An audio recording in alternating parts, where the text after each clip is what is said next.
The gun barrel pressed against Gary's temple felt surprisingly warm. "Open the register, old man." The kid couldn't be more than 19, hands shaking worse than Gary's grandmother before she died. Meth teeth, hollow cheeks, desperation bleeding through every pore. Gary Miles raised his hand slowly, keys jingling in his palm. 43 years old, and this was his first robbery. In his own shop, no less. The irony wasn't lost on him. A locksmith getting robbed because he couldn't afford proper security. "Easy," Gary said, voice steady despite his racing heart. "Register's right there. Take what you need." The kid grabbed the $73 in change, stuffing crumpled bills into his jacket pocket. Gary watched him stumble toward the door, noting the torn Nikes, the way he favored his left leg. Probably lived in the Riverside complex. Probably owed money to someone scarier than himself. The bell chimed as the door swung shut. Gary stood there for a full minute, hands still raised, processing what had just happened. Then he walked to his phone and dialed 911. Officer Martinez arrived 20 minutes later, notepad already out, looking like he'd rather be anywhere else. "So, elderly male suspect, approximately 19, maybe 20, Gary interrupted. "White male, 5'8", brown hair, meth user based on dental condition. Limped on his left leg, probably lives in Riverside." Martinez looked up. "You get a good look at him." "It's what I do. Notice details." The officer scribbled notes without enthusiasm. "We'll file a report. Probably won't recover your money, though. These tweakers, they spend it fast." $73.47, Gary said. "What?" "That's what was in the register, $73.47. Not exactly a fortune." Martinez shrugged. "Crime of opportunity. They don't think it through." After the officer left, Gary locked up and walked to Murphy's bar 3 blocks down. The same route he'd taken every Friday for the past 2 years, since Rita moved out. The same stool at the end where he could watch the door and nobody bothered him much. Neil Pressman was already there, nursing a Bud Light, still wearing his security uniform. Navy veteran, good guy, one of the few people in town who still talked to Gary like he mattered. "You look like hell," Neil said as Gary sat down. "Got robbed tonight." "Shit, you okay?" Gary ordered whiskey neat. "Kid with a gun wanted my register money, $73. Cop acted like I was wasting his time filing the report." Neil shook his head. "System's broken, brother. They don't care about guys like us anymore." "What do you mean?" "Work security at the depot now. You know how much cash moves through there every night? Millions. Literal millions. And you know how many guards they got watching it? 3. 3 guys, minimum wage, no benefits worth mentioning." Gary's whiskey arrived. He sipped it slowly, thinking. Brinks Depot? Regional Cash Center. All the banks, ATMs, businesses, their money flows through our building before it goes to Federal Reserve. We're talking serious cash, Gary, and the security's a joke. How's that? Neil leaned closer, voice dropping. "Cameras from the 90s. Half of them don't work. Guard stations spread too thin. Management cuts corners everywhere. I've been screaming about it for months, but nobody listens." Gary nodded, only half listening now. His mind was somewhere else, calculating. A kid with shaking hands had just stolen his entire day's take with a $20 pistol. Meanwhile, 3 guards protected millions every night in a building with broken cameras. The irony was thick enough to cut with a knife. "You ever think about it?" Gary asked. "Think about what? How easy it would be." Neil laughed, but it sounded forced. "Easy to get yourself killed, maybe. Or spend the rest of your life in federal prison." Gary finished his whiskey and left a 5 on the bar. Just wondering.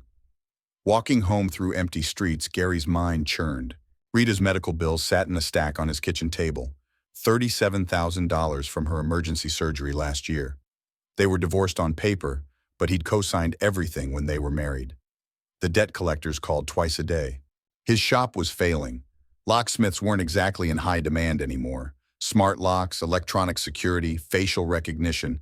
Technology was making his profession obsolete. He had maybe 3 months before bankruptcy became inevitable. But tonight, listening to Neil complain about depot security, something had clicked. Gary understood locks, alarms, surveillance systems. He'd installed security for half the businesses in town. He knew every weakness, every shortcut, every way these systems failed. And according to Neil, the depot security was amateur hour. Gary unlocked his apartment door and stepped inside. The foreclosure notice was still there on the counter, red ink bold against white paper. 60 days to come up with $15,000 or lose everything. He looked at his hands. steady, capable hands that could pick any lock made. Hands that understood mechanical precision, timing, leverage, hands that might just be worth $27 million. The depot job came 2 weeks later. Debbie Calloway called Tuesday morning, voice strained with exhaustion. Night manager at the regional center, single mom, perpetually overwhelmed. Gary had fixed her office safe 6 months ago when the combination mechanism jammed. Gary, thank God, we've got an emergency here. Main vault door is stuck halfway open. Armored car arrives in 3 hours and we can't secure the building. Gary loaded his tools and drove across town to the industrial park. The regional cash center looked like every other warehouse in the complex. Gray concrete, minimal signage, designed to be invisible. Exactly what you'd want for a building that held millions in currency every night. Debbie met him at the employee entrance, looking frazzled. Dark circles under her eyes, coffee-stained uniform, the harried expression of someone fighting a losing battle against circumstances. It just seized up, she explained, leading him through corridors lined with security cameras. Motor's running, but the door won't close. We've got Federal Reserve pickup tomorrow and corporates breathing down my neck. Gary nodded, taking mental notes. The cameras were older models mounted high with obvious blind spots. Motion sensors in the main hallway, but none in the side corridors. The employee break room had windows facing the parking lot. The vault door was a Mosler double guard, maybe 20 years old. Heavy steel, pneumatic operation, but the kind of lock Gary could manipulate in his sleep. The jamming was probably a worn actuator pin, 15-minute fix. While he worked, employees moved around him with practiced indifference. Night shift workers preparing for the evening routine. Gary counted 3 guards, just like Neil had said. 2 stationed in the main security office, 1 roving patrol. You're a lifesaver, Debbie said as the vault door cycled properly. I don't know what we'd have done. Gary packed his tools, mind racing. The depot's layout was burned into his memory now. Entry points, camera locations, guard stations, timing patterns, and most importantly, the vault mechanism itself. Anytime, he said, meaning it. That night at Murphy's, Neil was already deep in his 3rd beer. Rough day? Gary asked. Every day's rough now. Management's talking about cutting staff again. 3 guards becomes 2 guards. 2 guards becomes 1 guard and a prayer. Gary ordered his usual whiskey. Must be nice, though. All that money around. Makes a guy feel important. Neil snorted. Important? Brother, they treat us like glorified janitors. Minimum wage to babysit millions in federal currency. You know what my take-home is after taxes? $1,200 a month. $1,200 to risk my life guarding other people's fortunes. How much money exactly? Depends on the night. Tuesdays are light, maybe 8, 10 million. Thursdays before Federal Reserve pickup, sometimes 30, 40 million sitting in that building. Gary's pulse quickened, but he kept his voice casual. Lot of trust they put in you guys. Trust? Neil laughed bitterly. They don't trust us with anything. Can't even get overtime approved. Half the security cameras don't record. Motion sensors go off when a mouse runs by. The whole system's held together with duct tape and good intentions. Sounds like they're asking for trouble. Maybe they are. Maybe someone should give it to them. Gary looked at his friend carefully. Neil was drunk, angry, probably just venting. But there was something else in his voice, a seed of real resentment. You ever think about it seriously? Gary asked. Neil's eyes sharpened despite the alcohol. Think about what? Taking some of that money, evening the score. For a long moment, they stared at each other. The bar's jukebox played an old Springsteen song about working-class heroes. Someone racked balls at the pool table. You're talking crazy, Neil said finally. Am I? Kid robbed me for $73 last week. Cops didn't care, won't catch him, probably won't even try. But meanwhile, millions sit in a warehouse protected by broken cameras and underpaid guards. It's federal money, Gary. That's not shoplifting candy bars, that's serious time. Only if you get caught. Neil finished his beer and stood up. I should go. Neil, I should go, Gary. And you should forget whatever you're thinking. But Gary could see in his friend's eyes that the seed was planted.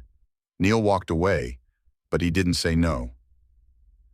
Over the next week, Gary researched everything he could about cash depot security, federal regulations, insurance requirements, standard protocols. He learned about armored car schedules, Federal Reserve procedures, law enforcement response times. Most importantly, he learned about the people who worked these jobs. Underpaid, undervalued, often bitter about protecting wealth they'd never see. Perfect candidates for recruitment if you knew how to approach them. Tommy Wu worked IT support for various businesses around town, including periodic contract work at the depot. Gary had been fixing his locks for 3 years. Apartment door, filing cabinet, toolbox padlocks. Good kid, smart with computers, but always short on money due to his gambling habit. Gary found him at Murphy's Thursday night, hunched over his phone, probably checking sports scores. "Hey, Tommy, how's business?" Tommy looked up, worried expression immediately shifting to a smile. "Gary, not bad, not bad. You need any computer work done?" "Might do. Heard you work over at the depot sometimes. What's their setup like?" "Basic stuff. Windows XP systems, can you believe it? Security software from like 2003. I keep telling them they need upgrades, but management won't spend the money." Gary bought Tommy a beer. "XP systems, huh? Those must have vulnerabilities." "Are you kidding? I could probably shut down their entire network with a thumb drive." "Not that I would," Tommy added quickly. "Just saying their security's pretty amateur." "What about alarms, cameras?" Tommy shrugged. "Cameras record to a central server, but the hard drives are old and slow. Sometimes they skip frames or lag out entirely. Alarms are hardwired to a monitoring company, but there's like a 30-second delay built in to prevent false triggers." Gary filed this information away. 30 seconds was a lifetime if you knew how to use it. "You ever think they're asking for trouble?" Gary asked. "What do you mean? All that money, such weak security, seems like an invitation." Tommy laughed nervously. "Man, I hope not. I need that contract. Can't afford to lose work." But Gary could see the wheels turning in Tommy's head too. Another seed planted. The foreclosure notice arrived on a Friday. Final notice, 30 days to pay or lose everything. Gary read it twice, then walked to his refrigerator and opened another beer. Rita called that evening. "I heard about the notice," she said without preamble. "Mrs. Henderson saw the sheriff post it. News travels fast." "Gary, I'm sorry. I know you tried to help with my medical bills. This is my fault too." "It's not your fault you got sick." Silence on the line. They'd been through this before. The blame, the guilt, the math that never worked out in their favor. "What are you going to do?" Rita asked. Gary looked around his apartment. 15 years of marriage reduced to secondhand furniture and unpaid bills. His locksmith tools were worth maybe $2,000. His truck needed transmission work he couldn't afford. "I'll figure something out," he said. "Gary, I'll figure something out, Rita." After he hung up, Gary sat in his kitchen and did math. 30 days to raise $15,000. His income averaged maybe $800 a month after expenses. Even if he worked 24 hours a day, it wasn't possible. Unless he stopped thinking like an honest man. Neil called Saturday morning. "You want to get breakfast?" he asked. "We need to talk." They met at Denny's on Route 40, sitting in a back booth where nobody could overhear.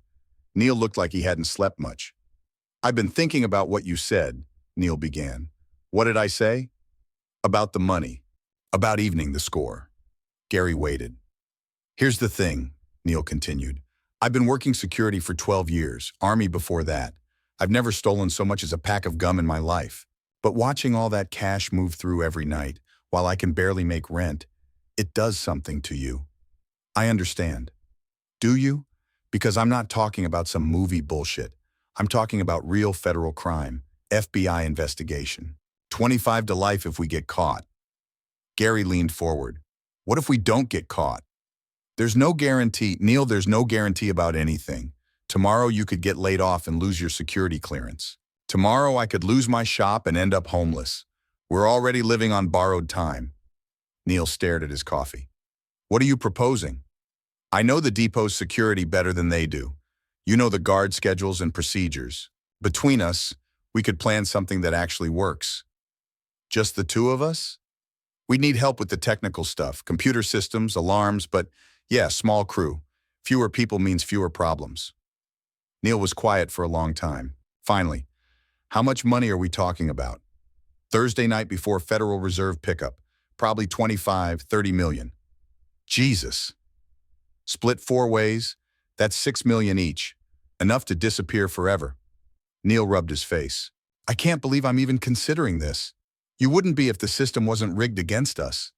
What about afterward? Where do we go?" Gary had thought about this too. Canada first, then wherever we want. New identities, new lives. Never work another day if we don't want to. Neil looked out the window at the parking lot, where working people climbed into beat-up cars to drive to jobs that barely paid their bills. When? He asked. Soon, before they change security procedures or upgrade equipment, before we lose our nerve. Who else? Tommy Wu for the computer systems. Maybe Debbie from the depot. She's got access and gambling debts. Debbie's a good person. Good people don't steal millions of dollars, Neil, but desperate people do. They shook hands across the table. The die was cast now. No turning back. Gary spent the next week refining his plan. The depot's weaknesses were obvious once you knew where to look. The key was timing, 30 seconds between alarm trigger and police dispatch, maybe 8 minutes before units arrived on scene. Plenty of time, if everything went perfectly. He approached Debbie carefully, over coffee at the diner near her apartment complex. Single mom, working double shifts, always worried about money. Her son needed dental work she couldn't afford. Her car was making noises that probably meant expensive repairs. How's work treating you? Gary asked. Debbie stirred sugar into her coffee with the mechanical gesture of someone running on empty. Same as always. Too much responsibility, not enough pay. Must be stressful, all that money moving through. You have no idea. Corporate's always breathing down our necks about procedures, but they won't spend money on proper equipment. Half the time I'm praying nothing goes wrong because we're held together with string and prayer. Gary nodded sympathetically. What would happen if something did go wrong? What do you mean? Robbery, break-in, whatever. Would insurance cover it? Debbie laughed, but there was no humor in it. Gary, that building holds more money than this entire town will see in a lifetime. If someone hit us, insurance would cover the company's losses. But employees like me, we'd be the first ones they blame. That doesn't seem fair. Nothing about that job is fair. You know what I make? $38,000 a year to babysit federal currency. My ex-husband makes more delivering pizza. Gary could see the resentment simmering just below the surface. Another seed ready to sprout. What if there was a way to level the playing field? He asked carefully. Debbie's eyes sharpened. What kind of way? Hypothetically, if someone knew the depot's security inside and out, knew the procedures, the schedules, the weaknesses, could that person make a score that would change everything? Gary, what are you talking about? He leaned forward. I'm talking about taking what we've earned, what they owe us. Debbie stared at him for a long moment. Are you out of your mind? Maybe, but I'm also broke, desperate, and tired of getting stepped on. Same as you. She started to stand up. Gary caught her wrist gently. Just think about it, he said. That's all I'm asking. Debbie pulled free and left without another word. But she didn't report him to police, which meant she was thinking about it. Tommy was easier to convince. Gary found him at the electronics store where he worked part-time, looking miserable behind the customer service counter. His gambling debts had gotten worse. Something about a bad weekend in Atlantic City. I might have a job for you, Gary said. Computer security work pays well. Tommy's face lit up. What kind of work? The kind that could solve all your money problems permanently. They talked in Gary's truck outside Tommy's apartment. Gary explained the basics. Depot security, computer vulnerabilities, the window of opportunity they'd have. You want me to hack federal systems? Tommy asked. I want you to disable alarms for 30 seconds. Just long enough for us to get in and out. That's still federal crime, Gary. That's serious time. Gary pulled out a stack of bills, his last $1,000. This is just for thinking about it. If you say yes, there's a lot more where this came from. Tommy stared at the money. How much more? Enough to pay off your debts and buy a new life somewhere else? I don't know, man. This is crazy. Crazier than working retail for minimum wage while you owe bookies 15 grand? Tommy took the money. Another seed planted, another ally recruited. 3 weeks later, Gary had his crew and his plan. Neil would provide inside access and security protocols. Debbie would leave the employee entrance unlocked and disable specific cameras. Tommy would create a brief window where alarms wouldn't trigger. Gary would handle the vault and coordinate everything. The plan was simple, which made it beautiful. Thursday night, Federal Reserve pickup scheduled for Friday morning. Maximum cash on hand, minimal security presence. In and out in under 10 minutes, vanished before police arrived. Gary had researched escape routes, studied traffic patterns, identified 3 separate hiding spots for the money. Clean getaway, no violence, no evidence left behind. It could work. It would work. Thursday evening, Gary sat in his apartment and went through his mental checklist one more time. Everything was ready. Tools organized, routes memorized, contingencies planned for. His phone buzzed with a text from Neil. Rain tonight. Weather might delay us. Gary looked outside. Heavy clouds building, but no precipitation yet. Rain would actually help. Fewer people on the streets, reduced visibility for witnesses. He texted back, "We go tonight. Rain or shine." At 11:47 p.m., Gary parked his truck 3 blocks from the depot. Neil's Honda was already there, tucked behind a closed auto parts store. Tommy arrived 5 minutes later in his beaten Corolla. They gathered in the shadow of a loading dock, voices low. "Debbie in position?" Gary asked. Neil checked his phone. "She just texted. Employee doors unlocked, cameras disabled on the east corridor." "Tommy, you ready?" Tommy nodded, holding a modified laptop. "Alarm system's isolated. I can kill the connection for exactly 90 seconds before it auto-resets. 90 seconds is all we need." Gary looked at his team. 3 desperate people about to commit the crime of their lives. No turning back now. "Remember," he said, "we're not here to hurt anybody. Just take what should have been ours all along." They moved through the industrial park like shadows. The depot loomed ahead, most windows dark, minimal exterior lighting. Perfect conditions for what they planned. Neil led them to the employee entrance. The door opened silently. Debbie had kept her word. They slipped inside, following the route Gary had memorized. The east corridor was empty, just as planned. Debbie had disabled 3 specific cameras, creating a blind spot between the entrance and the main security hub. They had maybe 8 minutes before the next guard patrol. Gary's pulse hammered as they approached the vault area. This was it, the point of no return. Tommy set up his laptop, fingers flying over modified code. "Ready when you are." Gary approached the Mosler vault door. His hands were steady despite the adrenaline. This was what he'd trained his whole life for, even if he'd never known it. "Now," he whispered. Tommy hit enter. Somewhere in the building's computer system, alarms went offline. Gary had 90 seconds to open a door that should have taken 10 minutes. But Gary Miles wasn't an ordinary locksmith. The vault door's mechanism yielded to his touch like a familiar lover. 27 years of experience distilled into pure expertise. The heavy steel swung open with barely a sound. Inside was more money than Gary had ever seen in one place. Stacks of currency organized on metal shelves, wrapped in Federal Reserve bands.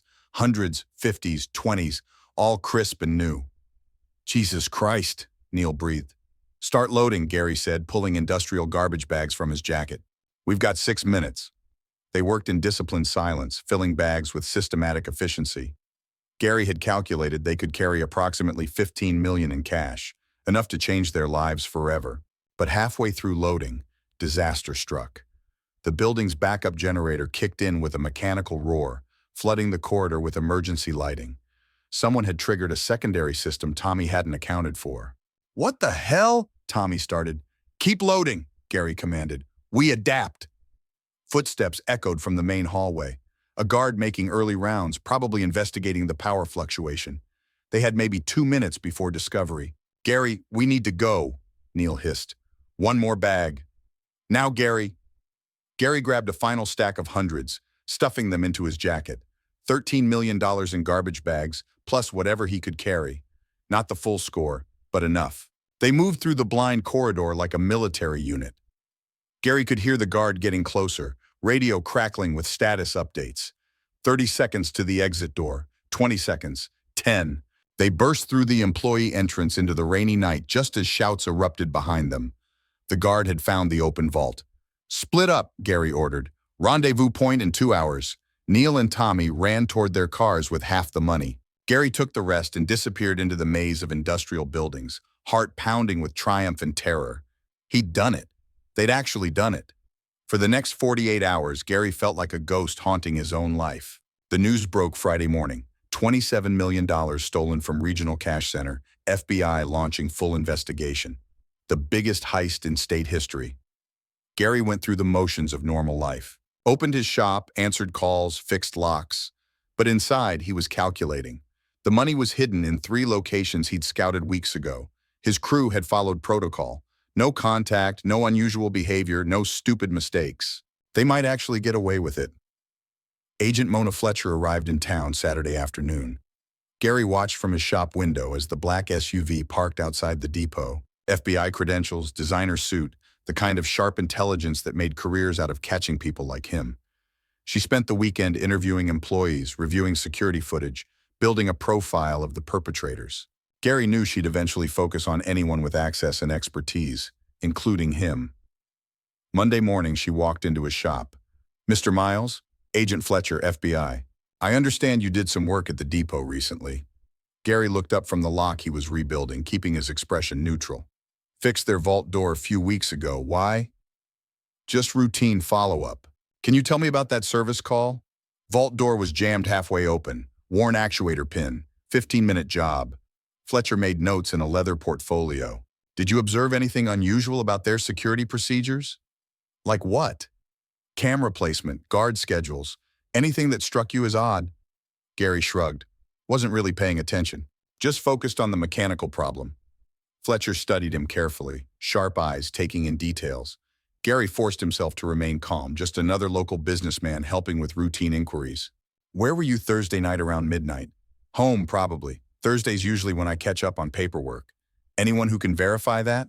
"Live alone, but I can show you the invoices I was working on." Fletcher nodded and handed him a business card. "If you think of anything else, please call." After she left, Gary realized his hands were shaking slightly. The FBI was closer than he'd expected. Time to accelerate his exit strategy. He called Neil from a payphone downtown. "We need to meet," Gary said. "I don't think that's smart. Tonight, Murphy's, one last time." Neil was already drunk when Gary arrived. Bad sign. Stress and alcohol made people stupid, and they couldn't afford stupidity now. "FBI lady came to see me today," Neil said without preamble. "What did you tell her?" "Nothing. But she knows, Gary. I can see it in her eyes. She knows we did it." Gary ordered whiskey, thinking fast. Knowing and proving are different things. We stick to the plan. "What plan? Hide forever? Never see our families again?" "Better than federal prison." Neil laughed bitterly. "You don't get it, do you? This isn't some movie where we ride off into the sunset. They're going to catch us. It's just a matter of time." Gary could see his friend falling apart. The guilt, the pressure, the weight of what they'd done. Neil wasn't built for this kind of life, which made him a liability. "Neil, you need to hold it together. My wife's asking questions. Where was I Thursday night? Why am I acting strange? How long before she figures it out? You tell her nothing. And if she goes to the FBI?" Gary stared at his friend across the table. 20 years of friendship reduced to this moment of calculation. Neil was cracking, becoming dangerous to everyone involved. "She won't," Gary said finally. But they both knew that wasn't necessarily true. Over the next week, the investigation intensified. Fletcher interviewed dozens of people, following every lead. Gary heard through the local grapevine that she'd focused on employees with access, people with financial problems, anyone who might have had motive. The net was closing. Gary made his decision Thursday morning. He called Debbie and told her they needed to meet. She was terrified, barely functional, talking about confessing to reduce her sentence. Another liability. He met with Tommy that afternoon. The kid was holding up better than expected, but the strain was showing, jumping at every siren, checking over his shoulder constantly. "How long do we wait?" Tommy asked. "Until it's safe to move the money." "When will that be?" Gary looked at his young accomplice. Tommy had been useful, but he was also a witness to everything they'd done. In the movies, crews stuck together. In real life, desperate people made desperate choices. "Soon," Gary said. That night, Gary sat in his apartment and made final preparations. 3 fake IDs purchased from a contact in Cleveland. Canadian travel documents. A route mapped out through rural highways where facial recognition wouldn't be a problem. Most importantly, he'd moved all the money to a single location. $13 million buried in a waterproof container in the state forest 40 miles north. Enough to fund a new life anywhere in the world. His phone rang. "Gary?" Neil's voice was slurred, panicked. "They arrested Debbie. FBI picked her up an hour ago." Gary's blood went cold. "How do you know?" "Her neighbor called me. Said she was crying, fighting them." "Gary, if she talks..." "She won't." "How can you be sure?" Gary wasn't sure of anything anymore, except that desperate people did desperate things to save themselves. "Meet me at the storage unit," Gary said. "We need to grab our shares and go." "Now?" "Right now, Neil." "It's over." Gary drove through empty streets toward the industrial park where he'd rented storage space under a false name. His mind was calculating odds, probabilities, risk factors. Debbie would break under interrogation. She'd give them everything: names, dates, details. The FBI would move fast once they had solid evidence. Gary had maybe 6 hours before arrest warrants were issued. Neil was waiting in the parking lot, engine running, looking like a trapped animal. Gary could see the fear in his friend's eyes, the knowledge that everything was falling apart. "Where's the money?" Neil asked as Gary approached. "Safe place. We'll get it and disappear." "What about Tommy?" Gary had already decided about Tommy. "He's on his own." They drove in convoy toward the state forest, following back roads Gary had memorized weeks ago. The burial site was remote, accessible only by hiking trail, invisible to aerial surveillance. 20 minutes later, they stood in darkness beside a small clearing. Gary's flashlight illuminated disturbed earth where he'd hidden their fortune. "Help me dig," Gary said, handing Neil a shovel. They worked in silence, two desperate men unearthing the fruits of their crime. The waterproof container emerged after 10 minutes of digging, still intact, still concealing $13 million in federal currency. "Jesus," Neil breathed. "We actually did it." Gary opened the container, revealing neat stacks of bills wrapped in plastic, more money than either of them had ever dreamed of possessing. "Split it evenly?" Neil asked.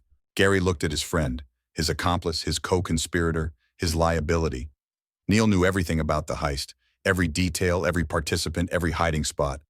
Under FBI interrogation, he'd reveal everything to save himself, just like Debbie had.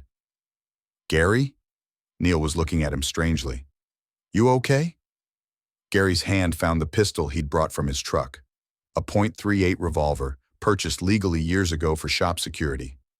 Never fired except at the shooting range. "I'm sorry, Neil. What are you—" The gunshot echoed through the forest like thunder. Neil collapsed beside the money container, eyes wide with shock and betrayal. Blood spread across his security uniform, dark against the khaki fabric. Gary stood over his friend's body, pistol still smoking in his hand. 20 years of friendship ended in a split second of calculation. He felt nothing. Gary spent the next hour disposing of evidence. Neil's body went into the hole where the money had been buried. His car keys, wallet, and phone joined him in the makeshift grave. The pistol followed, wrapped in plastic. By dawn, Gary Miles had become someone else entirely. The new identity documents identified him as Robert Chen, Canadian citizen, electronics consultant. He'd studied the background carefully, enough detail to pass casual inspection, not so much that investigation would reveal inconsistencies. Gary drove north through rural highways, avoiding toll booths and traffic cameras. The money rode in the passenger seat, 13 million reasons to never look back. At the Canadian border, he presented his documents with the calm confidence of a man who belonged wherever he happened to be. "Purpose of your visit?" the border agent asked. "Business consulting. Electronic security? How long will you be staying?" "Indefinitely. I'm considering relocating permanently." The agent stamped his passport and waved him through. 3 days later, Agent Fletcher stood in Gary's abandoned apartment, studying the evidence of his disappearance. No forwarding address, no contact information, no trace of where he might have gone. The perfect vanishing act. She found Neil's car in the depot parking lot, keys still in the ignition. His wife reported him missing after he failed to come home from work. Tommy Wu had disappeared the same night, leaving behind gambling debts and an empty apartment. Fletcher knew they were all connected to the heist, but knowing and proving remained two different things, especially when the primary suspects had evaporated like smoke. She stood in Gary's shop, looking at the tools he'd left behind. Precision instruments, each one perfectly maintained. The workspace of a craftsman who understood mechanical systems better than most people understood their own families. On the workbench, she found a single note tucked under a vise. 4 words written in neat block letters: "Locks only keep honest people out." Fletcher stared at the message, understanding its implications. Gary Miles hadn't just robbed a cash depot. He'd exposed the fundamental weakness in every security system ever designed: the honest assumption that people would follow rules. 6 months later, Robert Chen purchased a lakefront cabin in rural British Columbia.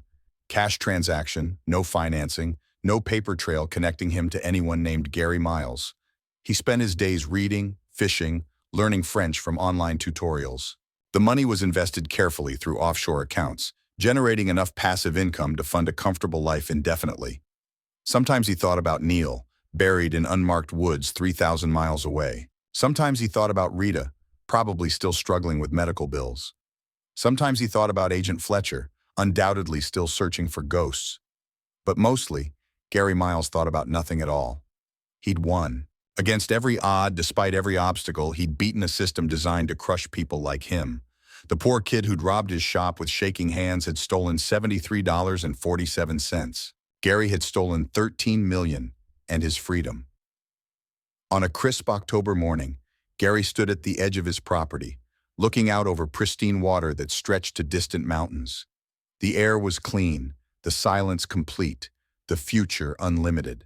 He pulled out his phone and scrolled through news from his old town. The depot had upgraded security after the heist. 3 guards became 6 guards. New cameras, better alarms, federal oversight. They'd learned their lesson. Too late. Gary deleted the browser history and tossed the phone into the lake. Robert Chen didn't need to know about Gary Miles anymore. That man was dead, buried with Neil Pressman and the life they'd shared. The water swallowed the phone without a trace. Gary walked back to his cabin, whistling an old Springsteen song about working-class heroes. Behind him, the lake reflected morning sunlight like scattered diamonds, beautiful and indifferent. He'd kept his promise to himself. Never poor again. Never powerless again. Never honest again. Agent Fletcher's investigation officially closed 18 months later. Insufficient evidence to proceed with prosecution despite overwhelming circumstantial proof of guilt. The money was never recovered. The suspects were never found. The case joined thousands of others in FBI files, crimes solved in theory but not in practice. On the 2nd anniversary of the heist, Fletcher received an envelope with no return address. Inside was a single photograph. Pristine wilderness reflected in clear water, taken from the perspective of someone standing on a private dock. No message, no explanation, just proof that somewhere, somehow, Gary Miles was living the life he'd stolen. Fletcher studied the photograph for hours, searching for clues. The lighting suggested northern latitude. The vegetation looked Canadian. The dock appeared expensive, suggesting significant financial resources. But a photograph could be taken anywhere, by anyone, for any reason. She filed it with the rest of the evidence and moved on to newer cases. The system demanded efficiency, and Gary Miles was yesterday's problem. 3 years after the heist, Gary received visitors. 2 men in expensive suits, government credentials, polite but insistent. They knew who he was. They knew what he'd done. They knew exactly how much money he'd stolen, but they hadn't come to arrest him. "Mr. Chen," the older agent said, settling into a chair by the fireplace, "we represent certain government interests. We have a proposition." Gary poured whiskey for his guests, mind racing through possibilities. How had they found him? What did they want? "You demonstrated remarkable skill in bypassing federal security systems," the younger agent continued. "Skills that might prove valuable in other contexts, such as consultation work, theoretical scenarios, helping us understand vulnerabilities in systems similar to the one you encountered." Gary understood immediately. They wanted to hire him. The government agency that had spent years hunting him now wanted his expertise. "And if I decline this generous offer?" "Then you continue enjoying your retirement," the older agent said smoothly. "No threats, no pressure, but considerable compensation for minimal effort should you choose to assist." They left a business card and a phone number. Gary burned both after memorizing the information. But the seed was planted. After 3 years of peaceful isolation, he was bored. Money without purpose was just numbers in an account. Maybe it was time for Gary Miles to go back to work. Gary made the call 6 weeks later. The work was irregular, well-compensated, and completely deniable. Consulting on theoretical security vulnerabilities, reviewing bank protection protocols, identifying weaknesses in federal facilities, all hypothetical, of course, all perfectly legal. Gary found himself traveling again, using various identities, visiting cities he'd never seen. The money from his heist remained untouched. His consulting fees covered expenses and then some. He was good at this work, better than good. His reputation spread through classified channels, reaching people who made decisions about national security. 5 years after stealing $13 million, Gary Miles had become one of the government's most valued security consultants. The irony wasn't lost on him. On a snowy December evening, Gary sat in his cabin reading encrypted files about vulnerabilities in the federal banking system. Outside, wind howled through ancient pines. Inside, a fire crackled in the stone fireplace. His satellite phone buzzed with an encrypted message. New assignment, maximum priority, compensation commensurate with risk level. Gary smiled and typed his response. Send details. Some people were born to follow rules. Others were born to break them. A rare few were born to understand that rules existed only to be rewritten by those smart enough to see beyond conventional thinking. Gary had found his calling at last. He walked to the window and looked out at the frozen lake. Somewhere beneath the ice lay the phone he'd thrown away years ago, along with the last traces of his old identity. Gary Miles was dead. Robert Chen was a fiction. But the man who stood between those identities, the one who'd turned desperation into opportunity and weakness into strength, that man was eternal. That man would never be poor again, never be powerless again, never be anything less than exactly what he chose to become. The wind died down, leaving perfect silence. Gary returned to his files, already planning his next move.